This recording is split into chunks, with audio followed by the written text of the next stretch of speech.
noches. Saludos a todos y todas. Bienvenidos a su programa Ahora sí con Fafa y Fafico. Gracias por elegirnos y darnos un espacio en su tiempo. Para nosotros es un gustazo estar de nuevo con ustedes. Pero como saben, a nosotros nos encanta leer sus comentarios.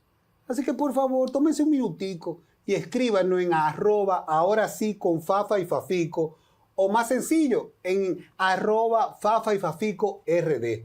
Escríbanos, porque al final, si no participas en los asuntos que te impactan y te quedas sentado al margen, terminas siendo un espectador de tu futuro. Y de eso nada. Aquí vinimos a participar junto a ustedes en los cambios que queremos impulsar. Fafa, ¿cómo va este nuevo año para ti? Tiene una fibra de que da la impresión de que puede ser un año que termine creando una base superadora de los anteriores. Lo creemos porque estamos obligados a tener mejor organización local como nación. Este país ha evolucionado para convertirse en un centro donde el turismo es la base esencial de su actividad. Y eso nos da un chance de la relación mundial y dos, de la concentración en actividades específicas. Del país que solo producía café y cacao a un país donde el turismo es una atracción mundial, hay una diferencia. Y eso yo creo que es lo que nos marca ahora, porque está acompañado con la etapa del predominio de la comunicación, que en el mundo nosotros tenemos una presencia, tabaco y ron, y un buen destino para la diversión. Y eso no es país. Me gustó ese, tabaco y ron y un buen destino para la diversión. Es una expresión de un país cálido que da bienvenida a su gente.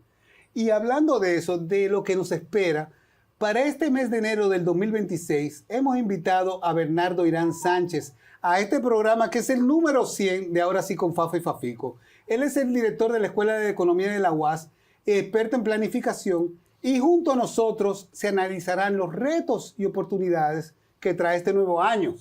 Vamos a iniciar haciendo un análisis de qué pasó en el año pasado y cómo se esperan los impactos de la inversión pública y privada para este año, las remesas, cómo afectarán los índices económicos. Pero les digo, esto no va a ser un asunto de números fríos. Nuestra propia prioridad es entender e impulsar iniciativas en inversión social que garanticen que el desarrollo a lo dominicano no deje a nadie atrás. El ciudadano en precariedad no es estadística, no es una carga. Es una historia humana que sigue la mano solidaria de un Estado que ofrece lo que todos merecemos, una segunda oportunidad. Hay mucha gente que critica la cantidad de gente que el Estado asiste. Pero yo quisiera ver si a esa gente que habla ha pasado hambre y si siente que el estímulo para trabajar debe ser la miseria, el hambre, la falta de salud y la falta de oportunidades. En un país donde es desigual, tenemos que tratar de llevar a la gente a un plano común. Y por eso apoyamos el revolucionario impulso en formación y tecnificación que está haciendo instituciones como el Infotep, que brutalmente ha aumentado sus servicios para que esa gente que reciben esas ayudas puedan en un momento integrarse con dignidad y futuro a la fuerza laboral. Debo agregarte el valor de la Indotep. Me alegro oírte en la presentación. No habíamos tenido en el país una oportunidad para tratar de adecuar la capacidad funcional del que es la materia prima en el empleo a la diversidad técnica que venía. Antes, cuando el oficio era una actividad, era fácil. Tú eras sastre, tú eras carpintero, tú eras zapatero. Pero ahora el nivel de formación viene integrado por las novedades tecnológicas. Y por eso, tener un centro como el Infotep para adecuar que el trabajador puede estar en condiciones de asumir las otras cosas, son una oportunidad sin precedente y de una trascendencia extraordinaria. Señores, quiero, antes de despedirnos de este bloque, que vuelvan con nosotros para estar con nuestro invitado de hoy, quiero decirles que esta es la oportunidad, joven dominicano. Acércate al Infotep. Joven dominicano, acércate al Indotel. ambas instituciones están entregándote a ti oportunidades de formación que te van a servir para toda la vida.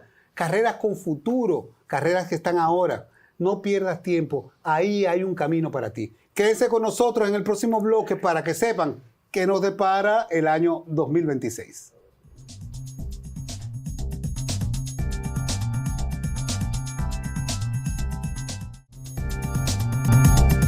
Estamos de vuelta con el profesor Bernardo Irán Sánchez, con el cual queremos conocer un poco más de qué pasó económicamente el año pasado y cómo se vislumbra este 2026. Bienvenido al programa, muchas gracias por aceptar esta invitación en nuestro programa número 100. Muchas gracias, Fafa, muchas gracias por la invitación. Pero sobre todo que la gente ponga la atención por la particular formación de este invitado que tenemos aquí. Es un experto en planificación. Ha sido director de la Escuela de Economía de la UAS y tiene una capacidad para descifrar proyecciones de la actualidad y proyectarlas hacia adelante, en el sentido de que la gente es víctima de una práctica, lo que se crea y se asume como la fuente de la vida, que es una cuestión elemental. Sin embargo, la economía de una comunidad responde a una lógica mayor. Y en ese orden tenemos una posibilidad con este invitado de hoy de ver la posibilidad que tiene este país y en qué dirección debe empujar el rumbo de la economía frente a la tendencia indiscutible de que tendemos a crecer. Y cuando usted tiende a crecer y no programa la integración de lo que aparecen como nuevo, usted está siendo un cómplice del desastre social. Pero al prevenir, estamos siendo entonces positivos. Y yo creo que su presencia aquí tiene un sentido muy positivo de poder ver la realidad actual hacia el porvenir. Sí, porque el profesor no solamente es profesor, no es solamente teoría, él también ha trabajado con el Ministerio de Economía de la República Dominicana, que está en un proceso ahora transformativo. Pero eso nos da la oportunidad entonces de volver a hacer la pregunta. ¿Cómo estuvo el año 2025? Sí, muy buena, gracias. Bueno, de manera muy breve, hay que apuntar a lo siguiente. El Estado tiene varias funciones. Lo uno es la estabilidad económica y social. La otra es redistribuir los beneficios, el ingreso en la población, orientado a lo que es el bienestar de la población. Otra es hacer política para el crecimiento y el desarrollo. Y todo eso sostenido en un hecho que es una función estatal, en mantener un ambiente de estabilidad que le dé a la gente confianza para desenvolverse sin temor. Claro. El ambiente político que crea el Estado es exigencia fundamental para que entonces los desafíos que tiene la economía puedan desarrollarse sin riesgo. Lo político va muy ligado a la economía. Claro. La economía es lo primero. Entonces, en términos de desenvolvimiento de estas funciones, el 2025 fue espectacular. Oiga bien, se logró estabilidad económica. Por ejemplo, en el término de inversión extranjera directa, entró más de 4.500 millones de dólares. En turismo entraron más de 11.000 millones de dólares. En remesa, 11.800 millones de dólares. Repítenos esos números. Eso es mucho. En términos global, ingresaron unos 46.000 millones de dólares, más o menos, a la economía. Es decir, esto permitió que se manejara bien lo que era la tasa de cambio, inclusive se fortaleció la reserva del Banco Central, y eso mantuvo una estabilidad económica en el país, el ingreso de divisa. Pues nosotros, prácticamente todo lo que es consumo y producción está ligado a la importación. Y para eso nosotros necesitamos generar divisas a través del turismo, de las remesas, de las exportaciones también, no tradicionales, y entre ellos la minería, que fue bastante significativo, de más de 2.500 millones, 1.200, 1.500 millones de dólares. Yo no tengo duda de que el aspecto fundamental, el impacto, el aporte fundamental tiene que ver con el hecho de que en la minería nosotros estamos sacando en su primer elemento, el oro, un parte importante de la vida. Sí, pero la minería realmente como sector económico no tiene el mismo el valor ponderado dentro de lo que es la estructura del PIB. Hay otros sectores que son más significativos. Sí. Claro, como generador de divisas, permite al país disponer del dólar, de divisas. No son tres cosas. Oro, remesas y turismo. Sí, son las tres fuentes. El oro ha sido, por los precios que se han incrementado a nivel internacional, porque los países como Rusia, por ejemplo, están haciendo sus reservas en oro. Ahora, permítame desarrollar lo siguiente. En términos de estabilidad, el país ahí logró los objetivos. Hablamos de los objetivos de las funciones. Ahora, en términos de crecimiento, ahí hay una paradoja, porque la gente diría, bueno, pero si ingresó tanta divisa, si hubo estabilidad, ¿por qué el crecimiento? Fíjense que eso se politiza inclusive. Dice, no, que el país no logró el 4 ni el 4.5 que estaba planificado, que después bajó a un 3.3, a un 4.3 en el trayecto del año, la expectativa de crecimiento, y vamos a terminar en un 2.5%. Y la gente diría, bueno, algunos lo han politizado y dicen en términos, porque la gente lo ve en términos absolutos, pero no ve la relatividad con relación al crecimiento en Latinoamérica, que anda por un 2.3. Entonces nosotros fuimos mejor en términos de crecimiento que el promedio de Latinoamérica. Ya eso es loable, porque nosotros somos un país de economía pequeña, dependiente, aceptante de precios. Aceptante de precios es que nosotros no somos los que establecemos los precios de mercado. Los precios de mercado. Entonces nosotros estamos muy influenciados por países desarrollados en términos... Pero yo quiero agregarte... Pero fíjate lo siguiente para concluir esa parte. Sí.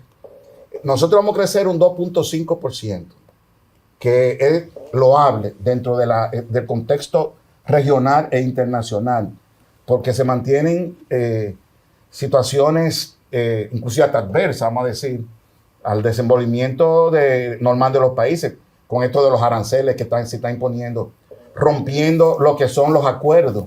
Fíjate que cuando nosotros tratábamos de que el arroz en el 2025 no estuviera penado por los aranceles, en el acuerdo de Eres-CAFTA, los americanos, ellos lo cambian libremente. O sea, a nosotros sí nos imponen eso, pero bueno, eso es parte de la situación a la cual nosotros nos tenemos que acoger cuando hay un entorno internacional que influye mucho en nuestra economía.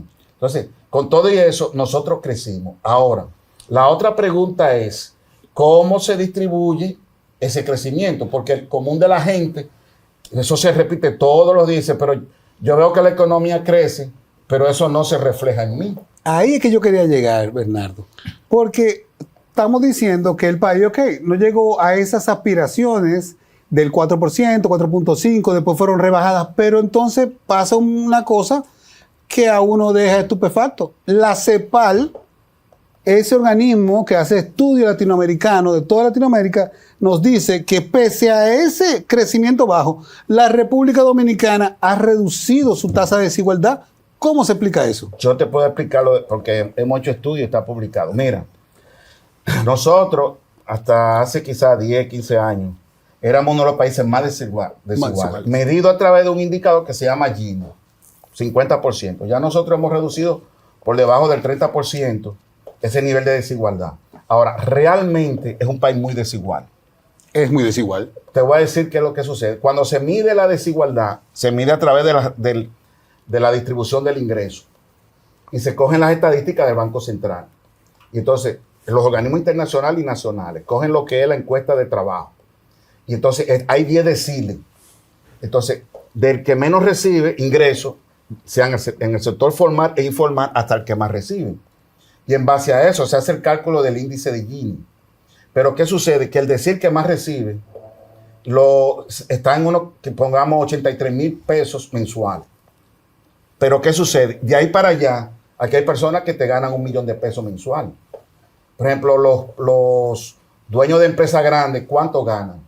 Eso es lo que Piketty decía antes, decía que es el índice de Gini más I. Ese I no se calcula. Eso es infinito. Infinito. Por ejemplo, aquí hay personas que te entran mensualmente 5 o 6 millones de pesos, inclusive hasta funcionarios. de instituciones importantes, mensualmente. Pero eso no está dentro de lo que es la encuesta nacional de trabajo. Entonces, esos ingresos, porque la persona recibe ingresos primarios, por ejemplo, el trabajador, el empleado, el empresario recibe beneficios muchas veces como administrador, pero también los beneficios de los dividendos que dan las acciones, las inversiones. Entonces, hay muchas fuentes de ingresos y se mide el ingreso laboral. Y por eso aquí en este país se ve que hay McLarens por todos lados y gente que no puede ir a pagar una guagua. Una barbaridad. Que tienen que irse a pie para el trabajo. Entonces tú dices, ¿cómo es que no se refleja? Entonces, la persona, la mayoría de la fuente de ingresos, la masa salarial, en gran medida está determinado por personas que son no cualificadas. Dentro de los 5.300.000 que hay empleados, hay 1 millón de personas que son no cualificadas. Eso quiere decir que no terminaron la secundaria. Personas que son trabajos no cualificados. Pero dentro de lo que están cualificados, hay personas que el nivel de ingreso también no es tan elevado en sentido de su formación, porque tienen un nivel primario, etcétera, etcétera. Entonces, ¿qué sucede? La estructura productiva de aquí está sustentado en mano de obra barata, no cualificada. Y entonces, si una persona gana 30,000 pesos y otra persona gana 300,000, cuando viene la bondad del crecimiento, el que gana 300,000, si aumentó un 5% o un 10%, va ganando 330,000. Pero el que gana 30,000, lo que va a ganar es que sea 300 o menos de centavos. Entonces él cree que el que gana 30,000, cuando crece, él cree que va a tener un ingreso de 50,000, 60,000. Y no es así, porque la riqueza o el ingreso, no la riqueza, se distribuye conforme a la formación de la persona, al estatus que tiene laboral y los ingresos que tiene, además de otra fuente, como dije, los dividendos, las inversiones, etcétera, etcétera. Una pregunta, ya que este año fue así y que tuvimos la oportunidad de tener frente a un entorno realmente tenebroso, porque para los que siguieron la política internacional desde el año pasado, de enero del año pasado, hemos sabido que ha pasado de todo. Ha pasado que el país mayor del mundo se ha enfrentado hasta a sus aliados en una guerra arancelaria, que creo que la gran prensa internacional ha sido muy débil en el análisis del impacto de eso. Se cerró USAID, se cerraron miles de compradores a los mercados de soya estadounidense, y hay una serie de cosas que nos han impactado, no solo a nosotros, sino a todo el mundo. Entonces, frente a este escenario, ¿cómo vemos ahora el 2026? Para nosotros, yo lo veo muy bueno, porque se habla de un crecimiento de un 4.5. Pero el tema está que nosotros tenemos lo que le llaman un crecimiento potencial de un 5%. Y se puede siempre lograr el 6%, que para lograr la meta del 2036 tenemos que estar creciendo un 6% todos los años. Que eso se pone un poquito más lejos porque estamos creciendo. Tú hablas de meta del 2036. ¿Por qué es el 2036? Porque ¿Qué se celebra ahí? Se espera duplicar el PIB. O sea, se nos ha puesto como meta en la República Dominicana duplicar el Producto Interno Bruto. Si los dominicanos ganan $20,000 anuales, ganemos. No. El dominicano, me refiero la economía dominicana. La economía dominicana. Que ya se ha logrado, ya se ha duplicado. Dios. Sí, se duplicó en los años, está ahí, en los años 2000. Es decir, hay un tramo donde el PIB se duplica.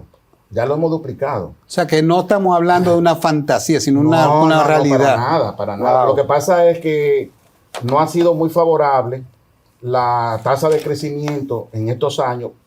Hay una cuestión, hay un libro que se llama, brevemente, de Paul Krugman, que se llama... Lo leo, Paul Krugman, en el New York Times.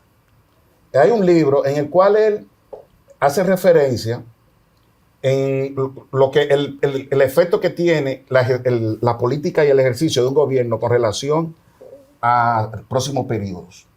¿Qué sucede? Que el COVID nos impactó en el 2020 y hubo un déficit fiscal tremendo de un menos 7%. Es decir, y eso no fue relajo. Y eso hubo que financiarlo. Si no fue que vino del aire. Entonces, la política del gobierno en ese momento no era disminuir déficit ni trabajar el tema de la deuda, sino era preservar la vida, que se manejó perfectamente. Eso, ganamos, fuimos los mejores del mundo, en el turismo nos lo dijo. Eso fue una catástrofe mundial que nosotros la supimos, y otros países la supimos a nivel mundial lidiar. Pero fue una catástrofe como una bomba atómica. Que yo viví esa experiencia. Cuando estaba en Ucrania, explotó la bomba. Yo estaba en Odessa. ¿A dónde tú estabas? En Ucrania, cuando explotó. ¿En febrero? ¿Cuando empezó el lío? No, en 1986. Ay, no me digas, tú estabas con Chernobyl. Cuando Chernobyl, estábamos en Odessa y sabemos lo que es una catástrofe de esa magnitud. Kiev hubo que vaciarla completamente, todos los niños. Entonces, déjame explicarle un poquito a la gente de lo que se trata Chernobyl. Pero nosotros hemos vivido vivimos experiencias como en el 84, en el 90. Las pobladas. En 90, desabastecimiento. Entonces nosotros, si ustedes cogen como y el 2003 también, que no fue también fue impactante en la economía, pero en este 2020 se manejó. Entonces, pero todo eso se manejó adecuadamente, pero creó unos pasivos en la economía que se van a reflejar evidentemente. Hay que pagar lo que se cogió fiel. En años siguientes. Pero tomemos en cuenta lo siguiente también. Aquí vino un ciclón y entró un ciclón por el medio del país y se manejó adecuadamente. Vino también el cambio climático, no ha afectado en términos de las lluvias. El sargazo. El sargazo, eso es horroroso en términos del turismo.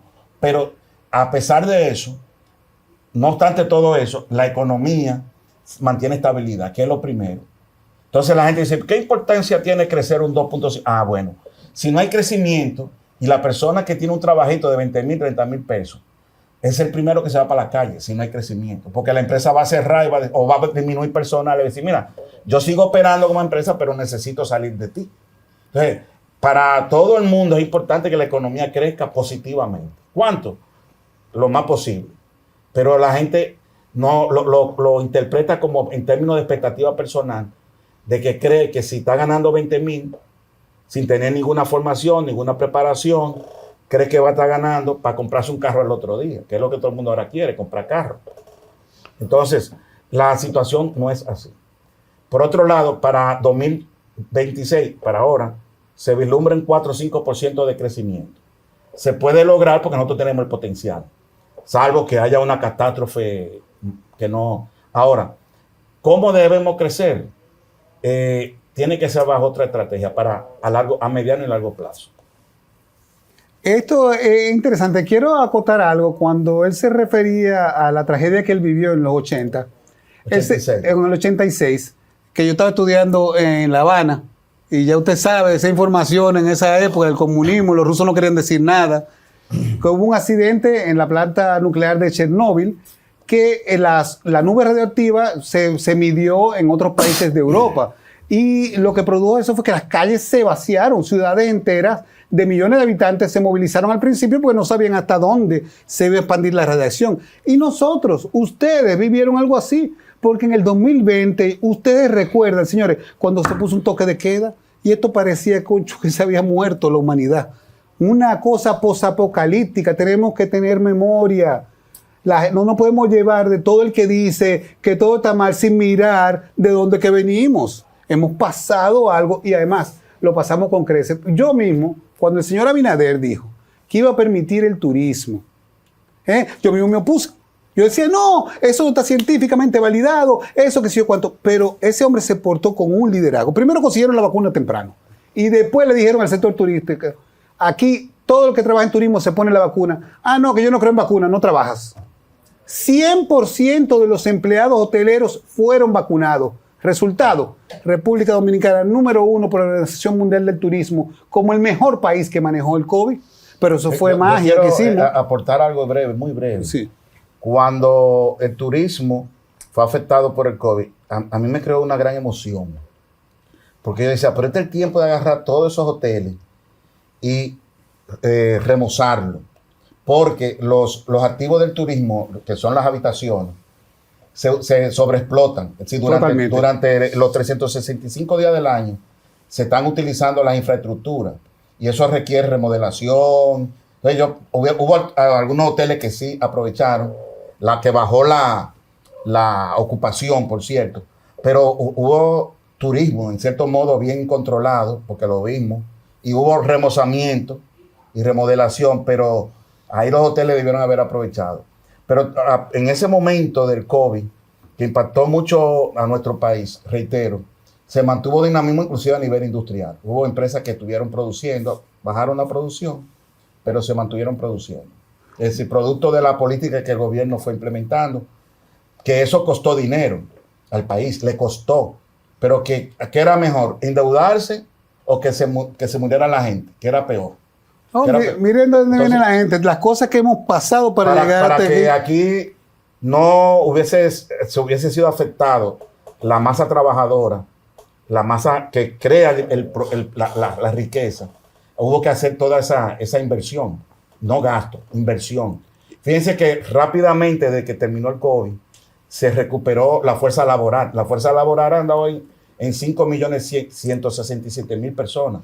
Repíteme, ¿dónde es la fuerza laboral? Fíjense, ahora mismo hay empleados entre el sector formal e informal, 5.167.000 personas en diferentes tipos de actividades. Mire, pero vamos... Pero porque se preservó durante el COVID, porque si hubiese venido como en los tiempos de Europa, que eran hasta un 20, un 30% de la población que fallecía, o sea, que hubiese venido esa mortandad altísima, no tuviéramos la gente trabajando, produciendo. No, nosotros la verdad es que entre que cogimos vacuna, primero que potencias europeas, vacunamos eficientemente, vacunamos a todos los turistas, de verdad hemos sorteado, y pese a todo eso, todas esas deudas, todos esos problemas del mercado internacional, pese a la guerra de aranceles, cocho, que República Dominicana pueda decir en el día de hoy que mejoró, que redujo la brecha de desigualdad, aunque seguimos siendo desigual, es muy grande. Pero el 2026, ¿qué nos trae? Quédense con nosotros y volveremos en el próximo bloque para hablar de las expectativas de este año.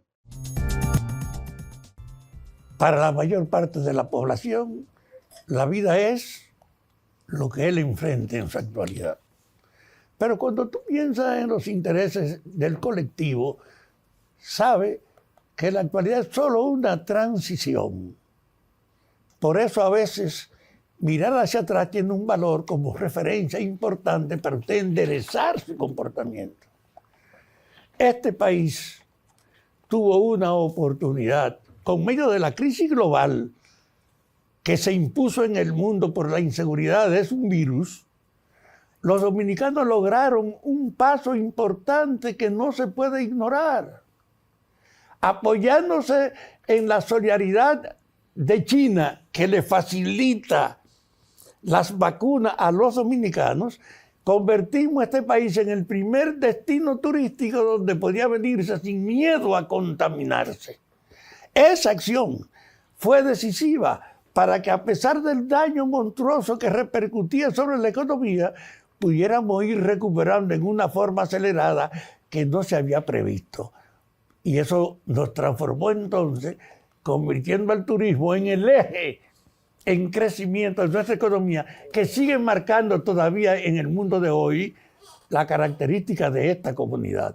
Ese hecho de tener al turismo como el eje fundamental a propósito de sobrevivir en esa crisis, donde se podía venir aquí sin miedo a contaminarse, porque eso fue el impacto de las vacunas, se proyectó.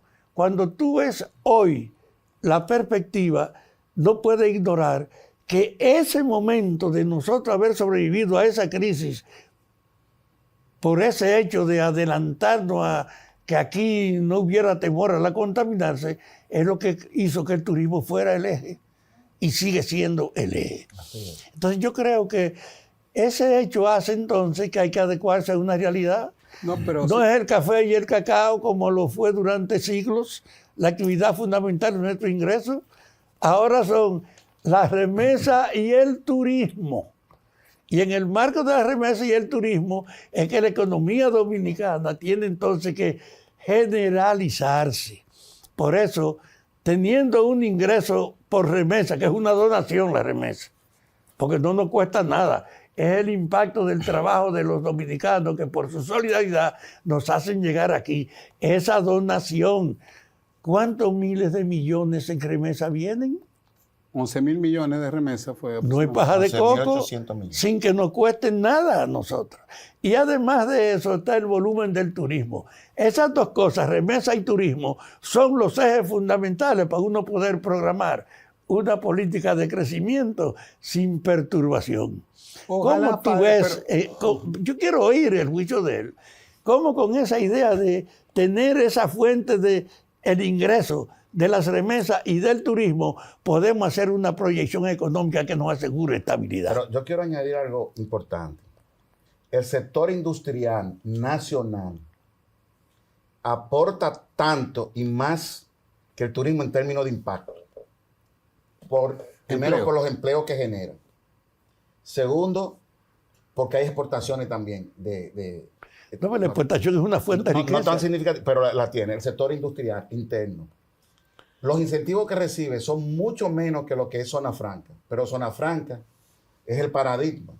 Pero ahora, lo que aporta zona franca en términos de divisas, recuérdense que eso es maquila, lo que genera fundamentalmente es empleo. Y empleo que no tiene los mismos niveles salariales que la de más baja calidad que los precios actuales. Entonces, actuales. la industria nacional, con sus bajas y sus altas, realmente impacta más en la economía y el sector agropecuario. Lo que sucede es que en términos del aporte al PIB es loable, pero hay distorsiones estructurales, que eso es lo que tenemos que ir tratando de avanzar en ese aspecto. ¿A qué yo me refiero? Y te voy a poner un ejemplo. Tú coges cualquier sector, por ejemplo, el café, o la leche, o la producción avícola. Entonces sucede que cuando se mide el PIB, se coge el precio final, pongamos el café. Y tú te dices, bueno, el café, tú sabes que más o menos está la libra, en promedio, en 400 pesos, una libra. Pero al productor que está en los campos, que son miles, a ellos se le paga por centavos el café. Entonces, en la cadena de producción, sucede que el productor, en el café, en la leche, en los huevos, en todos los productos pecuarios, y que es donde más empleo se genera a nivel rural, los ingresos son muy bajos.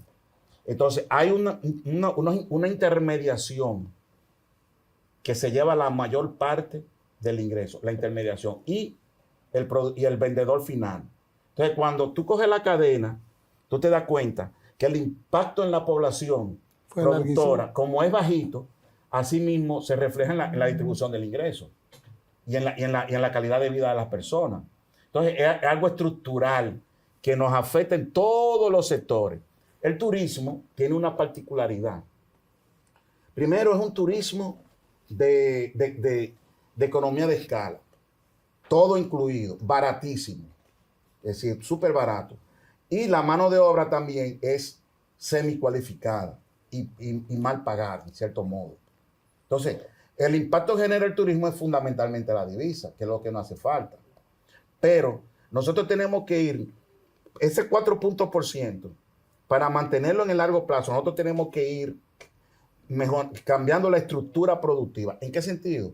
En añadir valor a la producción. Lo que Fafa vive diciendo. Uno, y por otro lado, ir creando productos diferenciados.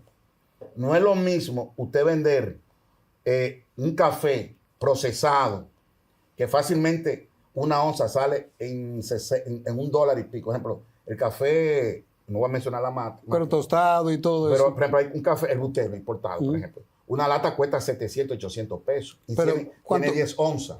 ¿Y cuánto habrá sido el costo de fabricación de eso? Entonces, pero no, al productor, porque el procesador tiene unos costos y el productor tiene otro. Entonces, nosotros tenemos que ir en el tabaco, en el café, en el ron, en el turismo, en los bienes industrializados, añadir valor diferenciado. No es lo mismo usted vender el tabaco al granel que venderlo enrolado. Mira, Bernardo, en un cigarro, hay un cigarro que te cuesta 1.500 pesos. No, yo quiero insistir en que en el mundo tabaco y ron son las identidades de la economía dominicana, porque son los dos productos que llegan al más alto nivel. Pero queda mejor si lo vendemos el tabaco enrollado que el tabaco en tripa. Nosotros vivíamos de la exportación del cacao. De cacao y café. Sí. Que los productores de San Francisco, es decir, cuando exportaban, yo fui gerente de producción. Pero espérense un momento, señores, que se nos acabe el tiempo, porque yo quiero saber qué pasa con el 2026. Quiero llegar ahí. Vaya, dato, fíjate, cuando se exporta cacao a granel, allá te lo procesan. El valor se lo agregan allá, ¿no? Y el valor se lo añaden, entonces te lo mandan en un cacaíto que uno solo te vale $1. Sí, así es. Así es. Señores, esa es una de las exigencias que FAFA vive en cada programa diciendo: nuestros productos tienen que ser procesados para aumentar valor. Pero ahora, antes que él nos diga, se lo voy a poner todavía más difícil al invitado, antes que nos diga la expectativa del 2026, yo quiero plantear el problema que ahora mismo está pasando en la palestra internacional.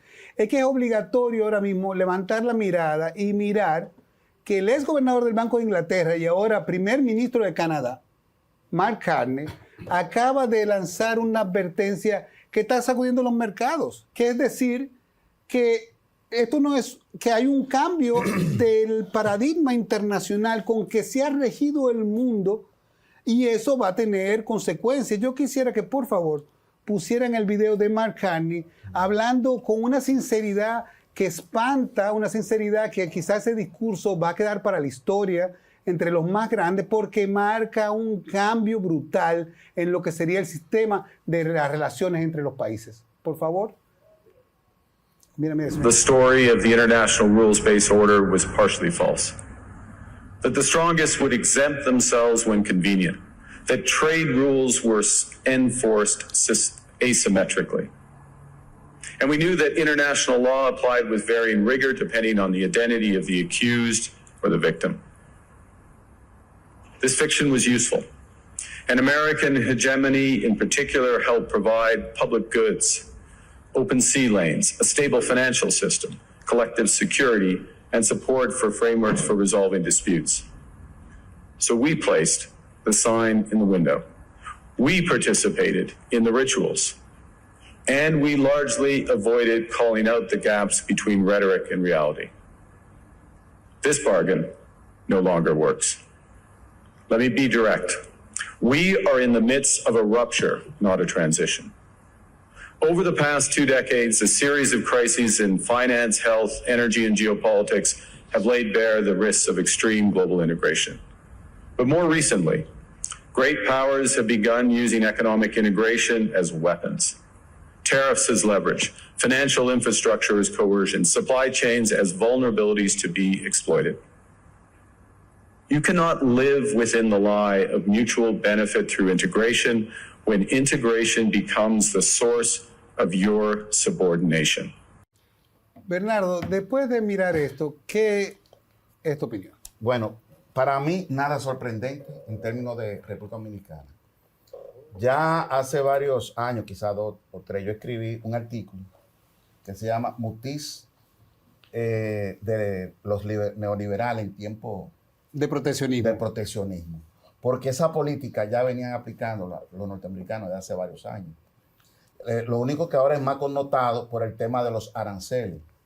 Pero lo que se estaba haciendo desde hace varios años es cambiando lo que era la política norteamericana y occidental en sentido general del consenso de Washington. ¿Por qué? Porque los chinos, al aperturarse y abrirse, ellos estaban aprovechando y están aprovechando el comercio, el libre comercio. Entonces, fíjate que quienes están ahora contrarrestando esa política de apertura y de bajo aranceles son los países que antes hablaban de abrir de la economía. Entonces, cuando nosotros lo portamos aquí a República Dominicana, recuérdate que en los años 90 una fundación fue muy categórica para que las reformas que hubo en el país, que se hicieron en el país, fueran de carácter de apertura. Cambió la estructura impositiva, arancelaria. Entonces, ahora, inclusive, vinieron los acuerdos que nos afectaban bastante, en gran medida. Entonces, ahora ha cambiado el guión. Entonces son los países desarrollados, como Estados Unidos, que están protegiendo sus industrias. Fíjate que el aumento de los aranceles es de manera unilateral que lo está haciendo. ¿Y qué dirán esas fundaciones que nos promovieron Están que esos callados. Imperios iban a traer y que esa era la cosa? Entonces ahora ellos cambiaron de opinión y se quedaron callados. Lo malo de esto es que esas concesiones que incluso están basadas en teoría clásica, no es desde ahora, todas esas concesiones, cuando se plasman en el aspecto normativo y legal de un país como bueno y válido, sucede que no es para todos los países que se puede imponer igual, porque nosotros somos un país pequeñito, aceptante de precios, como país dependiente, que cuando cambian las reglas de fuera, nosotros seguimos con una estructura rígida en términos de nuestra normativa y las leyes. Bernardo, Entonces, ahora... nosotros no tenemos la misma flexibilidad ¿Qué otro? Oye, que hasta un presidente dice, bueno, mira, yo ahora quiero ponerte un 20% o un 10% de... Es decir, nosotros no tenemos esa... Gracias a Dios. No, nosotros... gracias a Dios no. Que debiéramos tenerlo. Esa flexibilidad de también porque cuando se estaba hablando de que iba a ser afectado la producción de arroz, nos estamos dando cuenta que es un asunto de poder, no tanto técnico como se pensaba, ni en términos de lo que era el comercio internacional y favorecer determinadas actividades, protegiéndolas o no protegiéndolas, sino que como la marea viene, que lo hacen lo que tienen poder. Pero como la marea viene y va, señores, nos quedan 3 minutos y no le hemos dicho a la población dominicana, papi, ¿qué nos espera el 2026, Bernardo? Danos tu pronóstico para que a final de año, nosotros, como hicimos el año pasado, le digamos a la gente en qué cosas nos acercamos y en qué cosas no nos acercamos. Como economista, ya yo dije que la expectativa es crecer un 4.5%. 4.5%. Esa es la expectativa. Y creo que las condiciones están dadas. Porque hay estabilidad, el gobierno se ha centrado en lo que es combatir un tema de la corrupción. Muy fuertemente. Muy fuerte, porque eso afecta realmente a la calidad de vida de la población. No, y ha sido durísimo porque la corrupción no se elimina de un día, pero la lucha contra la corrupción sí está fuerte. Sí. Ahí pero, sí hay. Pero cuando, por ejemplo, el sector salud es afectado por una institución y eso se refleja en la población. La educación se refleja en la población. Entonces, lo que hay que hacer ahora es, el gobierno tiene que centrarse, no en la parte macro, sino en la territorialidad y midiendo los efectos y los impactos, porque se habló del Infotep, por ejemplo. Pero el Infotep no ha medido impacto aquí de la formación, la productividad. Recuérdate que nosotros dependemos más de los factores de producción, por ejemplo, en términos de maquinaria, equipo, y por eso es que se habla que hay que hacer más inversión en el gobierno, inversión extranjera directa, en el turismo, porque nosotros para crecer necesitamos aumentar el capital. Pero algo importantísimo es el trabajo humano, la productividad, que todavía estructuralmente, acabamos de decir que hay como 1 millón de personas aproximadamente que están en el sector productivo no cualificado.